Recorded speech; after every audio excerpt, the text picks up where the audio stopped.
Paz seja Jesus, amados, aqui é o irmão Renato, canal Hora Teológica, retornando para mais uma dica de leitura e já agradecendo a vocês que têm apoiado o canal, que têm dado essa força, está compartilhando, divulgando nosso trabalho, ok? Nosso muito obrigado, que Deus abençoe a cada um e continue também divulgando, irmão, para a gente não parar, ok? Eu vou até contar alguma coisa para os irmãos aqui rapidamente em questão do que aconteceu, né? Deu até um certo abatimento pela questão de algumas visualizações que simplesmente desapareceram do canal, mas né, são coisas que acontecem. Então, a gente não tem que ficar lamentando e o trabalho aqui que Deus tem impulsionado nosso coração de fazer, a gente não vai parar graças a vocês, ok? Você que não conhece o canal, dá aquela força, aquela curtida, aquele like, acione o sininho das notificações e faça parte desse projeto para a gente não parar, amém? A dica de hoje é uma dica um tanto polêmica, mas um livro espetacular, irmãos. Se você for olhar criteriosamente, alguns pontos eu vou apontar aqui e vocês vão entender o porquê. Isso aqui, ó. A Origem do Mal e a Queda dos Anjos, do pastor não, ele é um padre, isso mesmo, Luiz Henrique Júnior. Por que é interessante? Porque esse livro aqui, irmãos, vou deixar bem claro que algumas pessoas têm alguma certa dúvida. Ah, irmão, você indica obras católicas. Quando se fala de academia, a academia não entende a questão de doutrina, né? Não tem aqui apontando nenhum tipo de doutrina peculiar a uma crença, tá, irmãos? Aqui o canal é um canal de divulgação de obras cristãs. Então você vai envolver vários, você vai ter que, como eu já apresentei, autores luteranos, adventista, mas de qualquer forma não é a questão da doutrina de cada crença.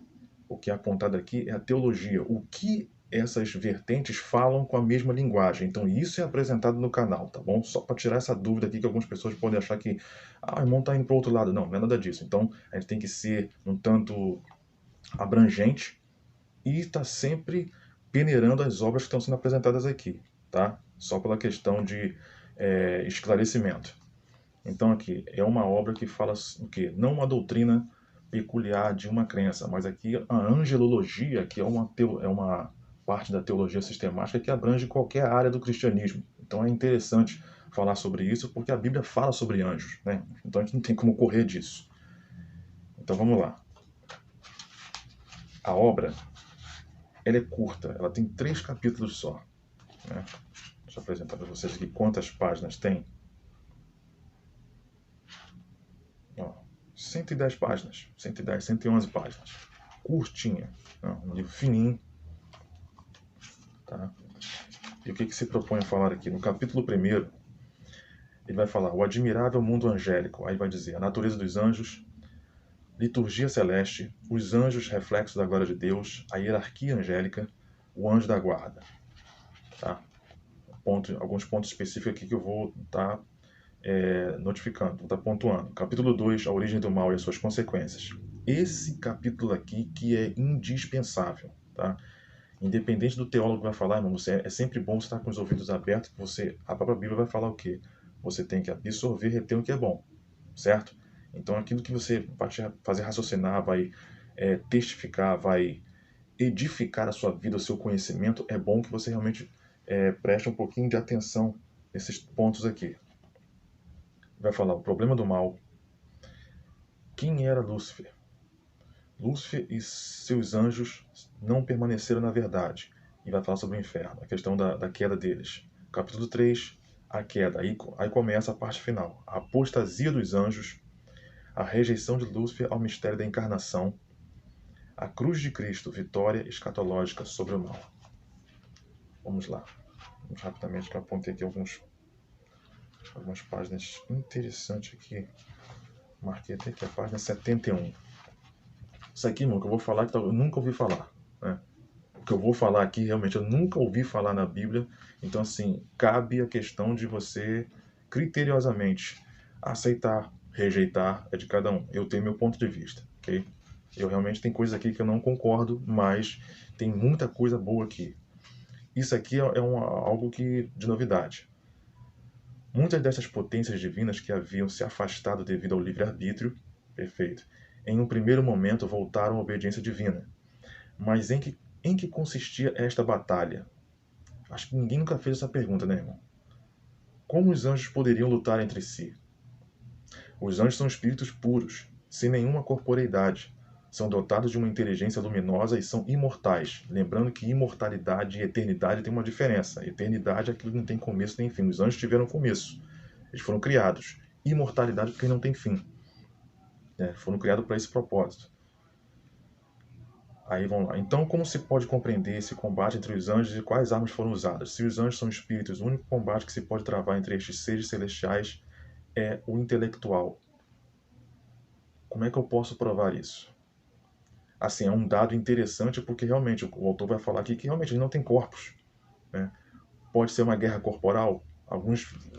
Nosso intelecto ele viaja muito quando fala de mundo angélico, né? Aí pensa de anjo com espada, com escudo, e lutando contra o outro, cortando. Vai cortar o quê, irmão? Se eles não têm corpos, são dotados de espírito. Então, esse ponto aqui é um ponto realmente para começar você a analisar. Que guerra é essa? As pessoas, que tipo de queda que eles sofreram? Alguns dizem que é a questão das patentes que o Lúcifer perdeu. Outros dizem que foi uma queda literal, caiu do céu para a terra. Só que não existe céu em cima, inferno embaixo. Isso é uma questão tipológica que as pessoas colocam, né? É um plano por dentro do outro, vamos dizer assim, como se tivesse paredes, né? Então, muito interessante. Esse ponto de vista aqui é interessante, é bom analisar. Você pode também aqui a página 80, 81, ele vai falar algo também interessante.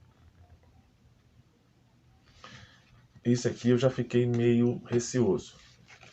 Se você, irmão, assim, eu estou fazendo esse tipo de leitura, né, pausada, responsiva, vocês podem realmente olhar, observar o que eu estou lendo aqui. Irmão, vale a pena o livro e tal. Então tem coisas boas. Deixa um comentário aí embaixo, irmãos. É interessante vocês participarem, o que está sendo lido aqui, o que vocês acham, qual a opinião de vocês em relação a essa literatura aqui. Porque tem muita coisa que a Bíblia não informa, né? Então tem coisas que tem escritos apócrifos, escrito extra-bíblico que os autores absorvem, bebem dessa fonte para escrever suas obras. Aí tem aqui, uma segunda hipótese era que o pecado dos anjos, ele vai falar sobre o porquê da queda dos anjos. O pecado dos anjos decaídos foi seu ciúme e inveja acerca da criação do homem à imagem e semelhança de Deus. O que o autor vai falar aqui? Eu não vou ler muito, porque é muito extenso. Ele vai discorrer aqui uma coisa que fiquei meio pensativo. Claro, não comprei essa ideia.